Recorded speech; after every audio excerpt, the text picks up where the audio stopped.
Fry చేసిన food ఆరోగ్యానికి అంత మంచిది కాదు. తినొద్దని చెప్పినప్పటికీ కొన్నిసార్లు మనకి తినాలనిపిస్తుంది. అలాంటప్పుడు అప్పుడప్పుడు తింటూ మన క్రేవింగ్స్ని చల్లార్చుకుంటాం.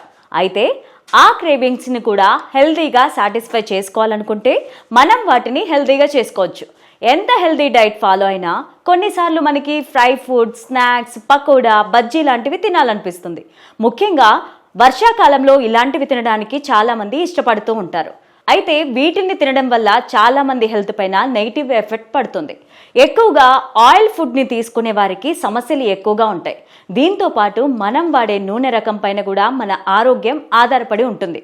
వేడి నూనెలో మనం ఫుడ్ని ఫ్రై చేయడం వల్ల కొంత ఎఫెక్ట్ని చూపిస్తుంది. డీప్ ఫ్రైయింగ్ అంటే ఆహారాన్ని ఫుల్గా డీప్ ఫ్రై చేయడం, సరైన టెంపరేచర్లో ఫుడ్ని ఫ్రై చేయడం. అయితే ఈ డీప్ ఫ్రైకి ఏ నూనె అయితే మంచిదో తెలుసుకొని దాంతోనే వంట చేయడం మంచిది. దీంతో హానికరమైన సమ్మేళనాలు ఏర్పడవు. కొబ్బరి నూనెలో 90% కంటే ఎక్కువగా ఫ్యాటీ యాసిడ్స్ ఉంటాయి. ఇది వేడిని నిరోధకతని కలిగి ఉంటాయి. దీంతో ఫ్రైలకి ఇది మంచి ఆయిల్ అని చెప్పచ్చు. కొబ్బరి నూనెని ఎంచుకునేటప్పుడు కొన్ని రకాల అందరికీ నచ్చవు. వాటి రుచి, వాసన సరిగా ఉండదు. కాబట్టి కొన్ని బ్రాండ్స్ మాత్రమే ట్రై చేయండి. ఈ నూనెలో సంతృప్తకర కొవ్వులు ఉంటాయి. అయితే ఇది స్థిరంగా ఉంటుంది. డీప్ ఫ్రైయింగ్ టైంలో నాణ్యత మారదు. కొబ్బరి నూనె వేయించడానికి మంచి ఆప్షన్ అని చెప్పొచ్చు. పల్లి నూనె కూడా హై స్మోక్ పాయింట్ని కలిగి ఉంటుంది.